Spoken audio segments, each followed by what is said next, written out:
Hello, brilliant entrepreneur, and welcome back to the Heart-Centered Business Podcast. This is episode number 205, which means that all the show notes and relevant links can be found at tashcorbin.com/205. In today's episode, I'm going to talk about how you can grow your business even if you can't afford to work with a coach yet. And I understand for a lot of people, when you're bootstrapping it and starting lean, investing thousands and thousands of dollars in working with a VIP one-on-one coach may be a little bit out of reach for you today.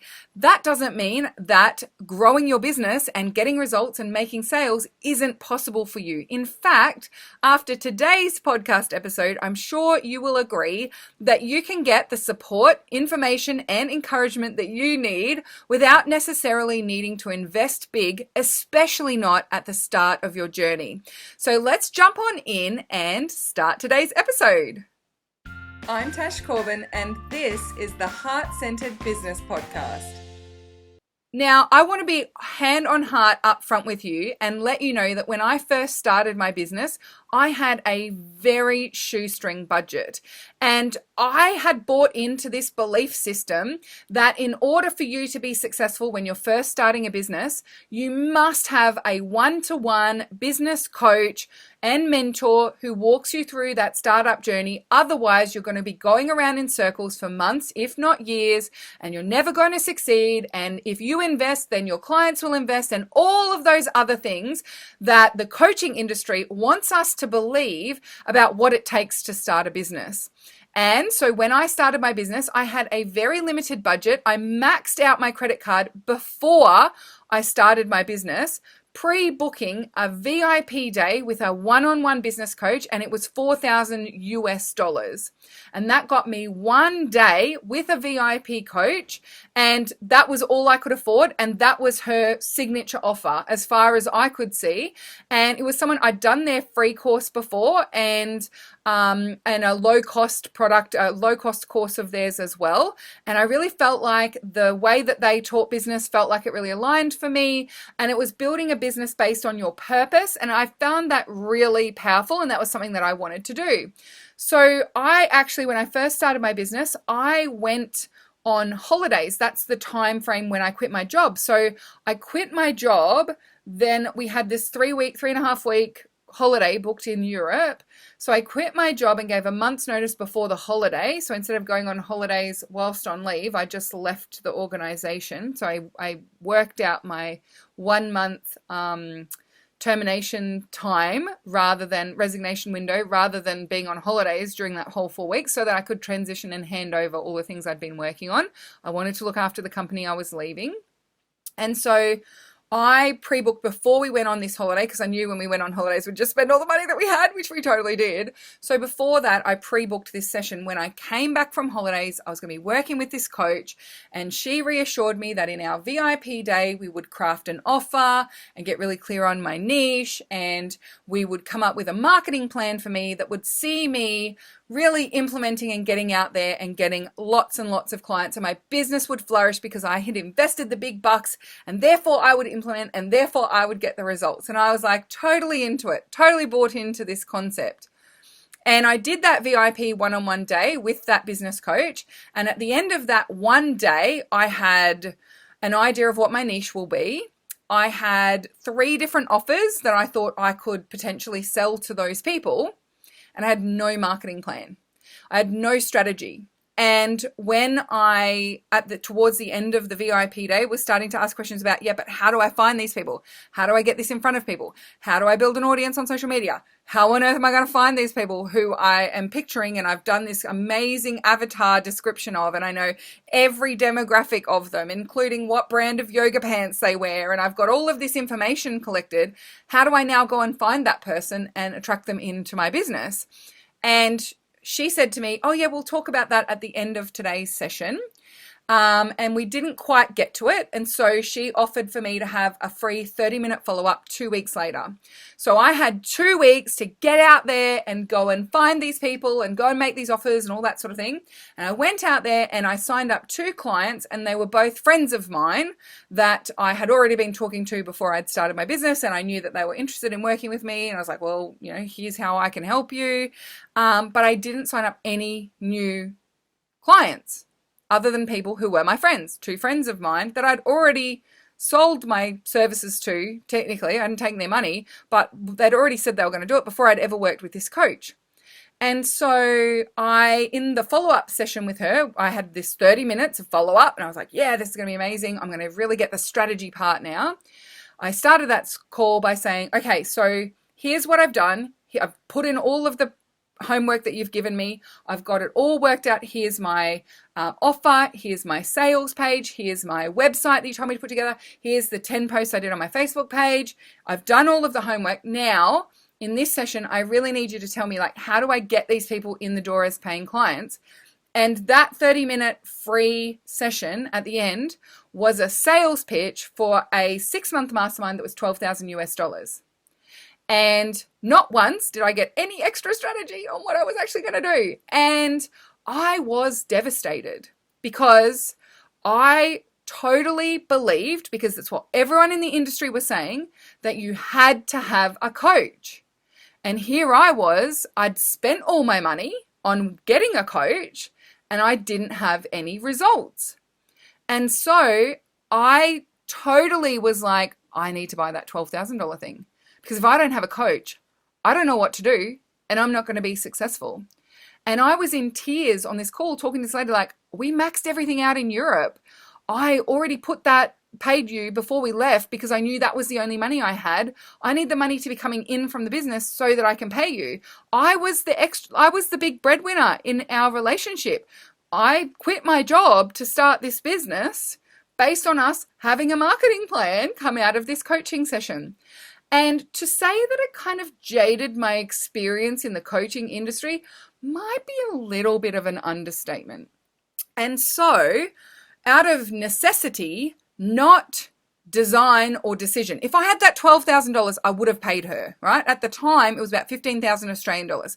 If I could have got a credit card for $15,000, I would have done it because I was totally in this space of, I need someone else in order to succeed. And I'd been listening to coaching books and going to webinars and following a bunch of business coaches and life coaches. I was this close to doing another coaching qualification because, they have the different levels. And I thought I needed to be at the top level because coaching was amazing. And here I was, I didn't have the money. And because I didn't have the money, I was on my own. I had to learn how to grow my business and make money and get momentum without a coach. Now, I want to say, before I move any further, because I've offended all of the coaches listening along today, that I have since reconciled my relationship with the coaching industry. But I also think that we need to stop blindly accepting this belief system that in order to be successful, you need to have a coach at all times. And that coaching is the one-size-fits-all way that you get from where you are now to where you want to be. And I think that we can be a lot more discerning about which belief systems and mantras that the coaching industry teachers that we want to take on board and which ones we're happy to leave behind. Some of the ones I have left behind are, if you're not decisive and make quick decisions about who you're going to invest with, you're going to attract people who are indecisive as well. That is not true. If you want to take 48 hours to sleep on it, whether you want to make a purchase or not, take 48 hours and sleep on it. And if any coach tells you that that in some way makes you not a good decision maker, not a good business owner, indecisive, not worthy of success, or in any way, shape, or form less than, run. Don't walk away from them, because that is fear-based selling tactics. And that belief system is totally not true. Some of the best decisions I have made, I've slept on, and I have really needed to go through some analysis of where I'm going to get the return on investment from. And I've actually been way, way happier with my purchase by making that solid decision to wait and not just jump in and buy while I'm in a heightened emotional state. And I've got way better results from some of those things than the things that I did just jump in straight away and buy out of FOMO, or because I bought into that whole thing of, if you don't make a quick decision, you're not a CEO who's making great decisions and you're not going to have a successful business. That belief system I've totally left behind. Another belief system that I have totally left behind is that you need a coach at all times. So that is why I have created this podcast episode for you, because I believe, especially when you're in startup, you can grow your business without necessarily needing to work with a one-on-one coach, and sometimes without having to work with a coach at all. And I also believe that when you're in startup, there are things that you need mentoring on, but actually there are things that you don't know, and having someone try and coach those things out of you is not necessarily the right approach when you're first starting out in business as well.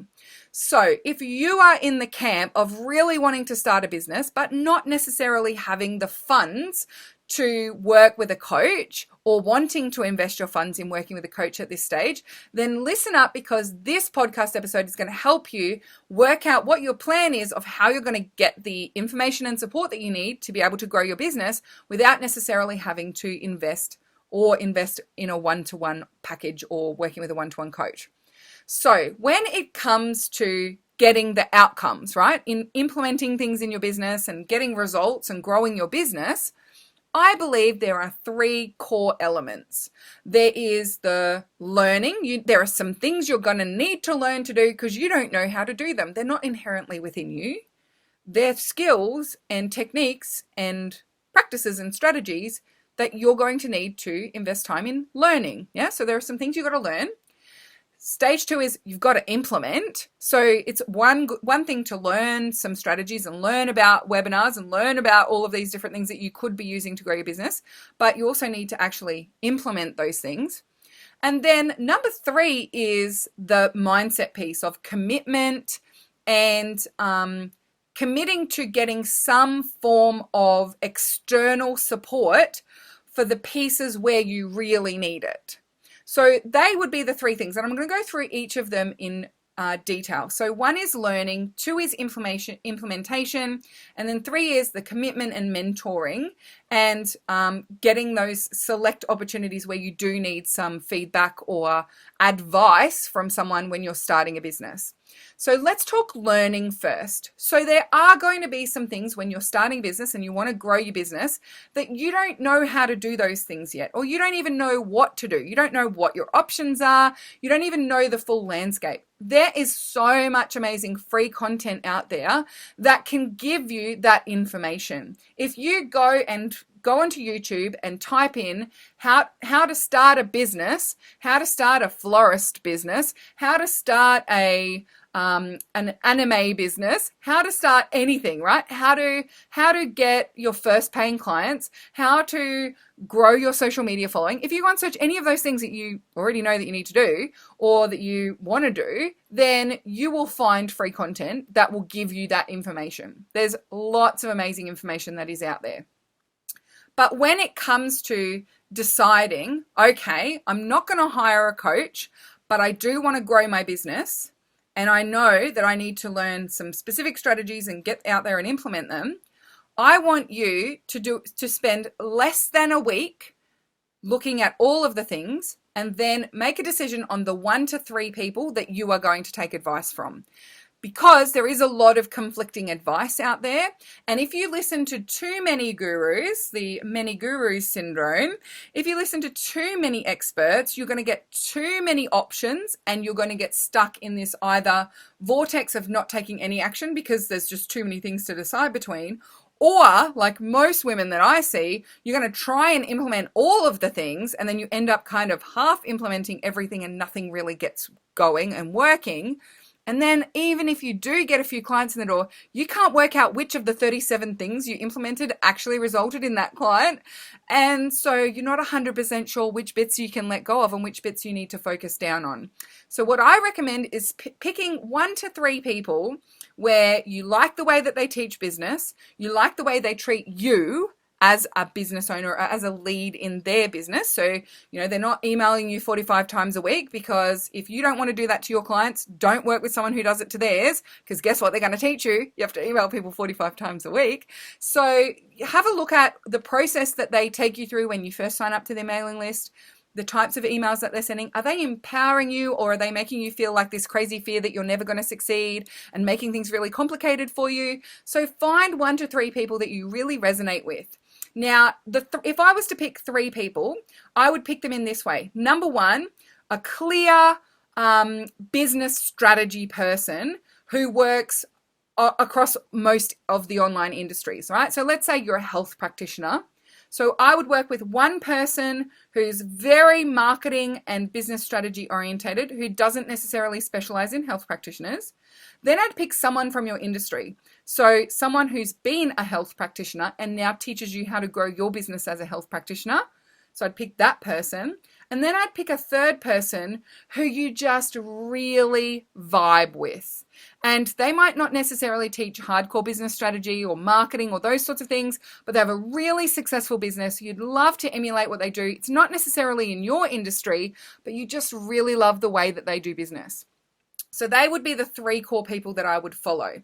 So what you're doing then is you're getting a great balance of industry-specific advice, core marketing and business advice that transcends industries and doesn't play into sometimes the mindset blocks of a specific industry or some of the challenges of a specific industry. So you're getting 2 kind of different viewpoints. And then the third person is someone like who you really want to aspire to be like, and you can model on their business, not necessarily in your industry though. So that would be the 3 core people that I would be looking for. And I would make sure that you listen to, if they have a podcast or a blog that comes out each week, that is on your priority list to listen to that or watch that or read that every single week. You're on their list, and if they do any free webinars or trainings, you definitely are signing up to those and going to them, right? So if it's just 1 to 3 people, you're not going to be overwhelmed with needing to go to thousands and thousands of things. They're probably going to do have 1 weekly piece of shorter content and maybe 1 webinar a month. So you're not going to necessarily need to be going to 11 billion things. You're able to really stick to those core things. And then turn off, unsubscribe, and clear those other people out of your radar. So you might experiment for a week or so. You are on 30 different lists. As soon as you see something, you're like, I don't want to do that to my peeps. I'm not going to follow that person. Unsubscribe immediately, because you don't want to then just keep having all of this fear-based language into your inbox, and you don't want to second guess your decision on who you're following. Pick your 3 and stick with them. Then you want to focus on what is it that you need to learn that is a priority for you and your business at this stage right now. So let's say, into the future you're going to create an online course, but right now you're focusing on selling VIP offers. Your focus on selling is on selling one-to-one stuff. So when it comes to those people that you're following, if they're talking about how to have great sales conversations, how to sell VIP services, how they get leads for their VIP services, those sorts of things, then that is content you will consume. And if they're talking about strategies that are a bit beyond you right now, where you're at, maybe they're talking about launches and big group programs and Facebook ads, and you're just not at that stage of your business yet, just do yourself a favor and don't listen to it. You don't need to listen to that one that week. There's nothing for you to listen to this week, and that is totally okay. So that would also be something, even with the people that you follow, not everything that they say needs to be consumed by you the minute that they say it. You don't need to worry and have fear and FOMO that you're going to miss out on some kind of important thing that you should be collecting, so that when in 3 years' time you are ready to go and do those Facebook ads, you'll have the information there. It'll all be out of date by that time anyway, and chances are that person is going to create more and more and more amazing content that's fresh and up to date. Stop hoarding information. You're never going to go back to it. So that's the learning part. Look for free content, stick to 1 to 3 people maximum, find the right people for you, a good mix of the right people, and focus on taking in the information that they share that is a priority for your business and where you're at right now. And then the next thing is the implementation. So it's one thing to learn a bunch of stuff, but it's another thing to actually implement as a result of learning that information. So a rule that I set for myself, and I still follow this rule to this day, is that for every hour of content consumption, I invest an hour in creation. So I am balancing what I consume with what I create. So if I listen to a 45-minute podcast, I will put 45 minutes aside to review what I learned from that podcast and what am I going to implement as a result. And I get in and start implementing. So a great example of this is I was listening to a podcast about email sequences and buyer behavior. And so it was a 45-minute podcast. I set aside 45 minutes in my day the next day to implement and update my emails and my email sequences for my freebies. And I actually sat down and went through my 2 most important email sequences, and I made like 3 or 4 changes. It wasn't a huge amount of change, but I felt like I'd really implemented the thing that I'd learned. I didn't just like bank that away for later and I'll get to it. I actually implemented. So implementation, number 1, comes down to setting yourself up a system and having that balance between consumption and creation. But some of us, me especially, don't just work well with self-management strategies. There's a difference between making a commitment to yourself to balance creation and consumption and actually implementing the things that you've put on your list and actually committing those 3 25-minute Pomodoro sessions or whatever those kinds of strategies are, where you're going to sit down and do the implementation. And that is where finding ways to get that sense of accountability and implementation support for free can be really helpful. So things like having a mastermind. I did this when I first started my business. I reached out after I couldn't work with this coach anymore. I reached out to 3 people who I really admired in a Facebook group that I was in and said to them, I really want to do some form of masterminding with other women who are growing their businesses. I think you'd be a really great fit. Would you like to be in a mastermind with me? And 2 of them said yes. And then one of them, she was already in a mastermind that was a paid one and she didn't have the time. But then another lady who was in the group, she recommended someone else and said, can I invite this friend in? And we said yes. And so the 4 of us met every single week on a Monday. And all we did on the Monday was look at what did we do well last week? What did we not do well? What were the things that we committed to and did we do them or not? And then we made new commitments for the week ahead. And it was so good for me because we had time to like talk through different strategies that we were implementing, talk through why some things didn't work for us, and also keep each other accountable to doing the things we said we were going to do.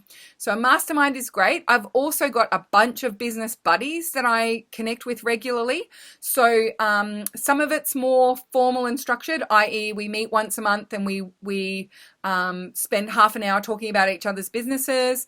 And so we do like half an hour on me and then half an hour on her. And then other people, it's just totally casual. And I'll just like message them when I'm going for a walk and say, hey, do you want to have a quick catch up? I'm going for a walk. Do you want to talk on the phone? So there are lots of different ways that you can buddy up with people and get that sense of accountability as well. Particularly if you have a friend or someone else in business or someone that you know and you're both launching at the same time, can be really great to buddy up with them and like, let's be each other's launch support partners.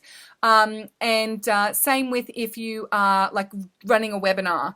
And so I've done this with buddies. When I first started my business, I would say to people, I need to run a webinar next month. What if we both ran our webinars like in the same week? I'll run mine on Wednesday, you run yours on Thursday, or the other way around.